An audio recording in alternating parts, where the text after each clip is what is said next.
It is an amazing day because last night, Nicholas Gibbs, do you know what Nicholas Gibbs asked for? I said, what would you like to ask Elon coming up on the 23rd? He said, when will we have Optimus Day? Oh, the AI day 3. Yeah. AI Day 3, Optimus Day. And this morning, Elon Musk said, the new Optimus, I guess the final version of Optimus will be done by the end of the year. What did you think about Yep. that? Can I take a victory lap? Yes. Yeah, I'm not surprised. That's what I've been saying all along. And I've got, you want to do a little walk down memory lane here? Sure, let's go. See what's going on. Yeah. So actually, I think we got kind of some Optimus news this week that we can review that I think ties in very nicely to that post. I think at like midnight last night or something like that. It was pretty early in the morning. And what sort of led to that and some of the breadcrumbs that we've seen over time. And let's see. Once again, we got boomers on Zoomer or Zoomer boomers, something like that. Let's see if I can get this thing to nicely do a slideshow for us. Absolutely. Okay. First thing I have to do is I got to get sharing up. So I got my slideshow up here and zoom. Yes, share. All right. Well, let's go ahead and share right now. And I'll go ahead and share our screen. So I guess you can see this, right? Yeah, I can see it. Yep. So not quite a year ago, you might remember there was all sorts of excitement about the Optimus bots, being on display. Right. And at first, I think they were like the Peterson Museum in LA, and then they were like over in Shanghai, and we didn't see them over here. And the assumption was that they were like the actual Optimus bot. Right. And then they started showing up in different showrooms, and we're trying to look for them. This is the first time I saw one with Chuck up in Jacksonville, because we found out it was there, and I just got in the car and drove the 5 hours and everything else. So I could also do Chuck's unprotected left turn, right? Oh, yeah. As well as go ahead and see it live. And we took a look at it, and then it was pretty clear at the point, actually, it's not an Optimus bot. It's a 3D printed one, which would make sense. And then they started rolling them out again and again, and like showing up in more showrooms. And the whole point of that was really to drive traffic to the showrooms. Right. Because they were just 3D printed. So, why would they go to the expense of that? Part of it was like a marketing thing. But at the same time, once you've developed a CAD model for something, which you have to these days, it's really easy to print it out. Sure. You just go out and print it. And more than likely, you would have a couple of prototypes that you're putting together so the team can look at it and get an idea how they go together. So they're not going to be sending the real Optimus bot. So that's what I call the 𝐓𝐞𝐬𝐿, because they actually were plastic, they were hollow inside and everything else, but they were kind of dimensionally correct and gave you an idea of exactly how the bot was going to be working. And then you might remember, I think late September last year, or maybe early October, we got an Optimus update. That was like the Namaste one where Optimus was doing the yoga pose and everything, and just showing like how much more it could do. It's like, wow, it's just like going on and on. Meanwhile, they actually are already working on the Gen 2 bot, and we have absolutely no idea at that point of what's going on.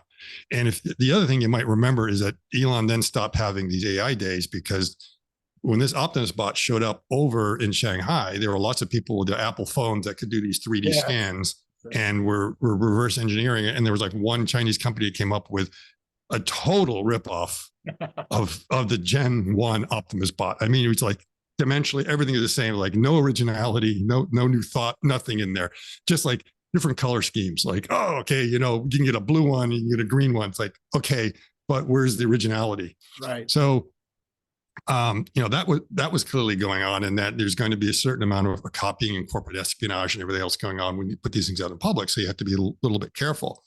And then the Optimus bot was like mainly in North America at that point, showing up in showrooms, people tracking it down. And then I went over to Europe in December and was spending some time in Zurich. When I went to the Tesla showroom, I was like, boom, there's a Tesla bot there that no one knew about. It's like, European soil, call up Jan from Tesla. Fix like, you got to come up here. You got to come up here. We can go ahead and do it. And before he came, the Gen 2 announcement hit. Oh. And we're like, holy crap. We suddenly find this thing, and now there's already a new version. Well, we went ahead and shot something up there because we could try to contrast what we saw with what was on there and everything else. There's still some point to it, because it was, let's say, an evolution of what you're seeing here. Right. It wasn't a complete change, but a little bit of an evolution. And, that certainly made a big thing. And then Elon was like, yeah, we're not going to have too many of these updates. But then he shows it walking around with, basically all its armor plating off so you can see exactly what's underneath it. It's like, okay, what's going on here? And then let's see if we kind of go here. Last weekend at one of these showcases in Shanghai, the WAIC in Shanghai, there we have a Gen 2 bot that was like shown in the video, and they were just going around. You could see everyone with their phones, people getting very close. They're scanning that thing, getting as much data as they can out of the thing. And the big question is like, wow, is that an actual Gen 2? And I'm like, they're not sending an actual Gen 2 over there. It's actually useful for what they need to do with the data collection. More than likely, it's another 𝐓𝐞𝐬𝐿, just like before. Right. Why would they go to the bother of printing these things out? And it's like the chances are about this time last year, they printed this thing out or something akin to it for, the team to do a little bit of engineering analysis, to kind of look at it, to make sure they like the design before they start putting it into some sort of limited production and everything else. So that would be a typical thing. So they probably have a bunch of these things. Just like, well, what are you going to do with them now? Just ship them abroad, just kind of show them. And so, I mean, that's the first thing, is that it's like, that's the first time that, people in the public have actually been able to see, dimensionally, the Gen 2, not an actual Gen 2, but at least see that. Right. So after putting this post out, I ruminated for a little bit on it. And the next question I asked myself was like, so why would Tesla put a Gen 2 Optimus on display for all to study so closely, especially after Elon's concerns about being copied? Because Gen 3 will be nothing like Gen 2. Okay. The Gen 1 𝐓𝐞𝐬𝐿 was showcased in volume just before Gen 2 was announced. Now, are they going to start putting the Gen 2s in volume in the stores like they did last year? And I don't think so, because it was like a marketing thing. Yeah. And they had to print, let's say, way more copies than they had before and ship them and assemble them. Part of it was to drive traffic before they had the Cybertruck to put in the showrooms. So you couldn't buy a Gen 1 bot, but, drove traffic because of interest. Right. But the Cybertruck is driving a lot more traffic. Sure. But you also can't buy the Cybertruck. It's like you can go there, look at it, but it's like, okay, to put in the reservation, it might be a year or two before you can actually get it.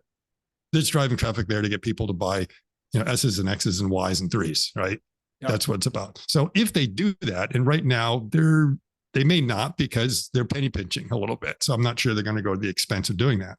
But still, it was kind of curious that they flooded everything with the Gen 1 while they were shifting gears already to the Gen 2. So, the Gen 1 was showcased in volume just before Gen 2 was announced. They know all the flaws in the current design and want others to copy them. You are either leading or following. Okay. So that's kind of what's going on now. The other thing is that you remember, I think it was a couple of months ago now, that Elon was suddenly talking about this 22-degree freedom hand that just kind of slipped out in a thread. Yes. And everyone's like, what? 22-degree freedom? We've been trying to figure out exactly what they are. And in that same post, he talked about, well, some of the actuators are going to move into the forearm. Mm-hmm. So it's like, okay, that's a radical change, because we're not talking about a new hand that's being put on the arm.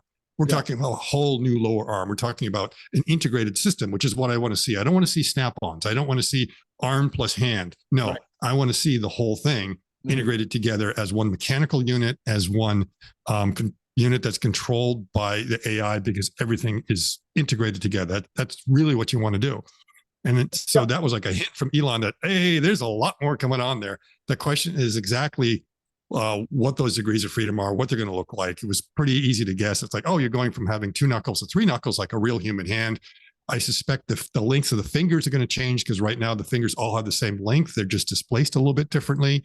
The question is how much control they're going to have on it, but they're going to have, this degree of freedom, which is individual right now, and they're going to have this, but that's not going to be an individual degree of freedom. It's going to be, they go in and out, which is enough to play the piano, because that's what Elon said, is they'll be able to play the piano. But we know from someone else to get the factory tour with him that can't do this, which means it cannot control them individually. So that we kind of know it's coming along, and there's going to be some sort of improvements in there, but you don't stop at the elbow. You just redo the whole thing, because they're probably deciding, hey, we can put more actuators in there. They're lighter, they're tighter. We've got other things. We've got certain power requirements that we want to get to be able to make sure we can get like 8 hours. We want the thing to walk faster. There's probably like all kinds of things that they want to do. So again, last night, and don't ask what I was doing at 1:42 a.m. Last night. Okay. This was like a reply to something else where it just, and again, it's almost like this was almost felt like a non sequitur to me based on the thread train that was going through. It's like he was talking more about AI and some other stuff there, and suddenly throws this thing in there, just like he's excited. It's like if you look at it and it's like, well, wait a minute, that's not where you should expect it to see buried in someone's thread. The new Optimus design, which will be completed later this year, is something special. So it's going to be different. And basically that's what I said. It's like, told you it was more than just a new 22 freedom hand. So that's my victory lap there, is that, I really feel that anyone that just thought it was ending there is like, it's not. And they say, well, it's still early, it's not the end of the year yet. Let's see what actually comes out. It's going to be different. And we're seeing the hints, and everyone else is reading it the exact same way. I'm looking at all the others. They're like, holy cow, it's going to be like, it's like, yeah. Of course it is. So Scott, I know you're against the snap-on hand, or you don't think it's necessary. You don't think it's that useful, that important. Would there be any situation where now that you have this unit, like you're saying, probably all the way to the shoulder, that's being completely changed in order to create something where a lot of the activity takes place in the forearm, is there any possibility of a snap-on all the way from the shoulder down, where you would have some kind of a reason maybe to have a long... I don't see why you would want to have a snap-on, because snap-ons mean interfaces. It means they're not tightly integrated, extra mass, extra volume. It only makes sense when you're really looking at special use cases. Okay. It's not general purpose. And if you're using it for a special use case, maybe it should not be so much a snap-on, but a bolt-on that you're able to go ahead. So I just don't, the snap-on, the wrist is going to be a little bit weaker. I mean, if you want to be able to carry something, you'd like to have it all integrated in. So I think it actually adds cost, it adds mass, it adds points of failure, all these other things that just does not make sense. It doesn't mean you won't see something like that in the future, but I think for the first run, just like, there's a reason the first Apple phones came in only one color. Right. Because it's a distraction. You don't need to have that. Now, when we start having lots and lots of these bots out there, and you start saying we want to narrow the use cases, then we become more like the Star Wars universe, where like all the bots were a little bit different depending upon the application. Sure. Yeah, make sure. But you want it to be general purpose. And I want this bot to be able to go into my kitchen and use the appliances I currently have, and not have to go to the bot appliance store and buy a snap-on whisker for the bot, because it's like more efficient to do it that way than to go ahead and take the hand mixer I already have and just use it. So that's the idea, is to live in our world and not for us to have to buy new appliances. I'm not a big fan of that. And that when you start you're getting it back into like the more traditional cobot. I mean, if it's something like you want to snap or bolt something on, go for a cobotic arm or traditional industrial robot arm, which is set up that way because you have a very specific task. You don't have a general task. So now that you're already awake in the middle of the night, you've been stimulated by Elon Musk. Very understatement, this little understatement that he does here. Did you start to then wonder what other things might be different in this next bot? Have you got any early speculations on what you think he's talking about when he said this is something special? Okay, let's go ahead and look at this bot. Okay. I think they're going to be changing a lot in the hip area. I think they're probably reconsidering that, which is why they don't care that people look at it and try to copy it. There'll be obviously some interesting things here. It'd be interesting to see what they do up with the shoulder. I've been openly critical of everyone's shoulder design. Yes. They've got 3 motors up there because you get 3 degrees of freedom. Right. I don't see why you could not design an actuator which is an all-in-one 3-axis control. There are some kind of designs out there that are not quite perfect yet, but there's no reason why you couldn't somehow combine them all together, that it's in effect a single actuator that has the ability to control itself about 3 axes. Now, it doesn't have to be able to control itself about all 3 axes with the same, let's say, level of torque or range of motion, because we can't do that with our ball and socket joints. There's some favored ones. So there's some ways you can do it. And, for instance, the redundancy axis that you have right here on that robot, It can go plus or minus 180. You get 360 degrees of motion there that you and I cannot do. Oh, it's complete overkill. okay. So you've got a motor that's doing way more than it needs to. It's extra mass, it's extra wiring and everything else. And if you're clever, maybe you can think of some other kind of design where you build these things in. And it's like, yeah, but along that roll axis, we only have plus or minus 15 degrees. I'm like, fine, that's exactly what I want. That's what the human arm has. Yeah. Okay. Don't give me more than I need. Give me less. Get the whole thing to come down. So I think, and there could be some changes in maybe in the neck area a little bit, depending upon the kind of actuators they may be coming up with to solve some of these other problems. So it may be if they've come across some new ways of being able to create actuators that you could see major changes in a lot of places. And part of it will probably reduce the overall mass and reduce the overall energy consumption. Okay. Which gives more capability. Now all of that is good. It's mechanical. It might reduce weight. It might reduce power consumption. It might create. And by the way, the shoulder joint is the same as your hip joint. Oh, would be the same. Okay. Now let's say it's topologically the same. Your shoulder is a ball and socket joint. Your hip joint is a ball and socket joint. You solve the shoulder joint problem. You solve the hip joint problem. You solve the hip joint problem where you basically make what I will call a ball actuator, okay, rather than a cylindrical actuator. You now have like reasonably shaped buttocks that you can sit in a seat and not tear it to shreds like this thing would. I do not want this thing sitting in my Model Y because when I come back, there's going to be puncture marks. I see. Yeah. In the vegan leather for sure. It's just, but if you come up with a different design there, then you may be able to come up with something. And so it could be that Elon's having a hard time containing his enthusiasm because they got something wild coming. It's like, I bet they do. Okay, so those are mechanical changes, but of course we need the mechanical changes to make the product as fluid, as useful, as mechanically adept, be able to go 8 hours, all the kinds of things we just talked about.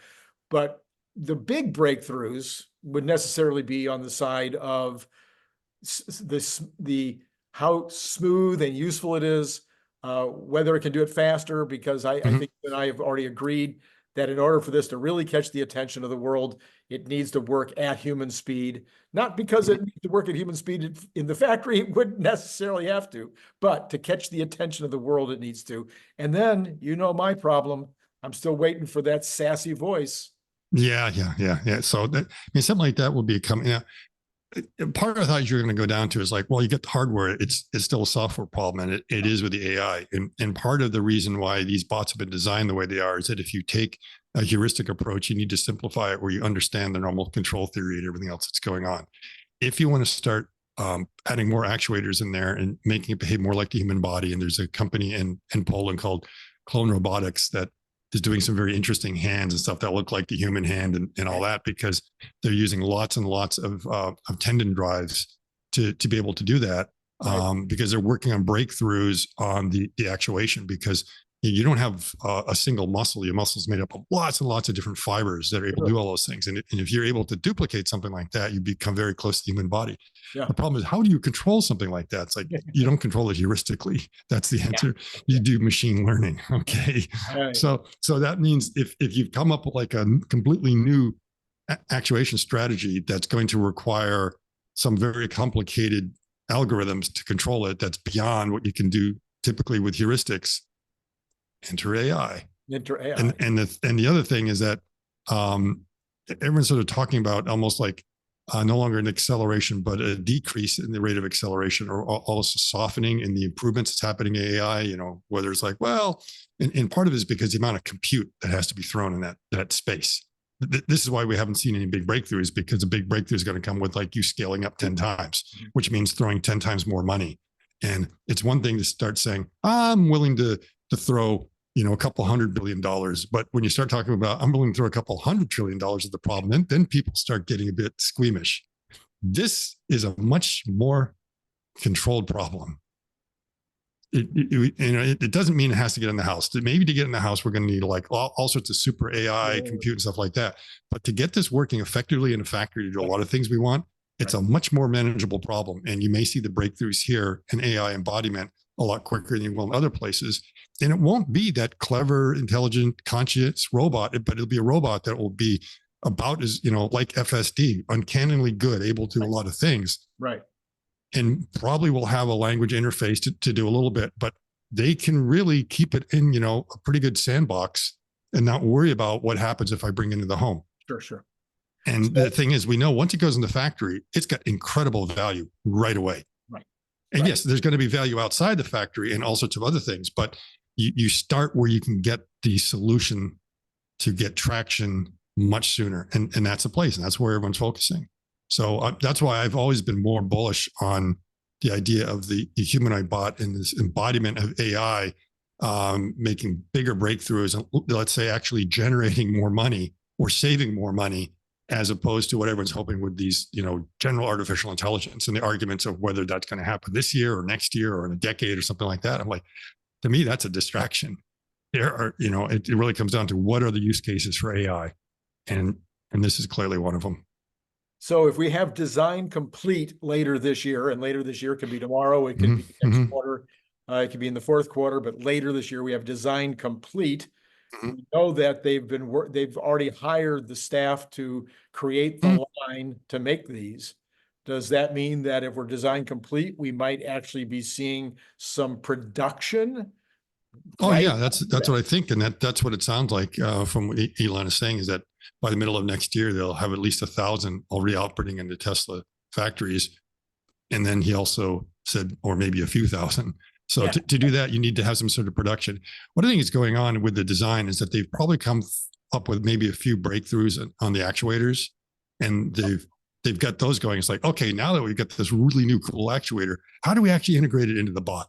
And now they're trying to figure out that part. So I have a feeling that they've got that, and they may already are working like, well, we know how to produce these things at scale, and now we just need to figure out how to get the rest of it to kind of go in to work. So I don't think it's like we've got the whole bot kind of design, and now we're just waiting for the actuator guys to figure this thing out. It's like, nope, it's not the cart before the horse kind of thing. Yeah. They'll be ready to do it, and they've already got probably some limited production going on with the current Gen 2. They know how to do that. They know how to run probably some sort of limited pilot lines on some of those things. Okay. All right. Very interesting. So what else, anything else in your reporting? Well, if you want to keep up to date with what's going on in the human bot space, remind everyone that we do have this community, which has already got 5,000 members, which is actually a little bit more than the Tesla Supercharger community, which started at the same time. So people are more interested in human bots than they are in Tesla Superchargers, just so everyone knows.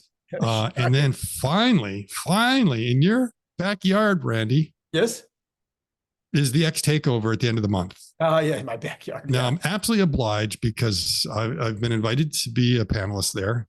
And so everywhere I go this whole month, I've got to remind everyone of the X takeover, which is happening the last weekend in July in San Luis Obispo. Do you say Louis or Luis? San Luis. San Luis Obispo. San Luis Obispo. Yeah. Okay. SLO. Or some people call it SLO. Or slow. Which means when you get a gin there, it's a slow gin. Yeah. No, my son went to Cal Poly Slow, and so slow is kind of the ultimate. Okay. So it's at the Madonna Inn in San Luis Obispo, and again, there's Friday night is going to be a really special light show that people want to come, and I'm driving 2,700 miles to be there, Randy. And then back, double that. Wow! You can make the drive up from LA for at least one of these days. Okay. We'll see. It's on my possibility list. Okay. Yes, and Franz will be there to give a keynote as well. Jared Isaacman, and he's giving his keynote on the 28th, and I see that I think the Polaris Dawn mission is on the 31st. So like just a couple of days after this, he's heading towards space to do a spacewalk. Are you going straight from San Luis to Austin, or are you going home? Yeah, I'm making stops on the way. So I'm driving there and driving back. If anything interesting happens on the way, I'll something comes up. So yeah, I mean, there's a bunch of sites along the way that I've been itching to stop and look at some point, all those things on your bucket list. We don't actually know if the 8/8 meeting is going to be in Austin. It could be anywhere. Yeah, maybe, if it's there, so I could do a slow drive back. And then of course the other thing is that we don't know when IFT5 is going to be, if it's going to be like around that time or not, or later. Yeah. I joked the other day that based on a post of Elon and his 4 weeks, which is 28 days, if you add it to the 5th of July, you get the 33rd of July. Yes. Which most people call the 2nd of August. So that's close, but we've had some hurricanes and tropical storms that have come through, and another one that might be behind it.